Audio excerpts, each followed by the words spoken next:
అందరికీ నమస్తే. ఈరోజు ఎగ్ 65 ఎలా తయారు చేసుకోవాలో క్లారిటీగా చేసి చూపిస్తానండి, చూసేయండి.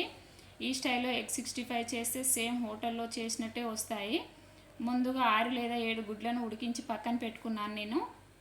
తర్వాత ఒక బౌల్లో 2 స్పూన్ల మైదా పిండి, 2 స్పూన్ల బియ్యం పిండి వేసుకోండి. అందులోనే కొంచెం అల్లం వెల్లుల్లి పేస్ట్, కారం, ఉప్పు, మిరియాల పొడి వేసుకున్నాను. ఇప్పుడు ఉడికించిన గుడ్లను పొట్టు తీసి హాఫ్గా కట్ చేయాలండి. అందులో ఉన్న నీళ్ళాన్ని నేను తీసి సపరేట్ చేసేసాను. దాంతో కర్రీ కూడా ప్రిపేర్ చేసుకోవచ్చు అండి. ఎలా తయారు చేసుకోవాలో నేను తర్వాత వీడియోలో చూపిస్తాను మీకు క్లారిటీగా.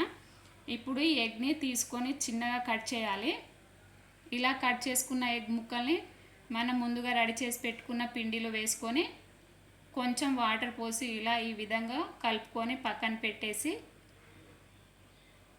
స్టవ్ ఆన్ చేసి కడాయి పెట్టి నూనె పోసి నూనె వేడయ్యాక మనం ముందుగా రెడీ చేసి పెట్టిన పిండిని ఇలా చిన్న చిన్న బాల్స్ లాగా చేసి నూనెలో వేసి ఇలా ఈ విధంగా వచ్చేట్టు ఫ్రై చేసుకోవాలండి.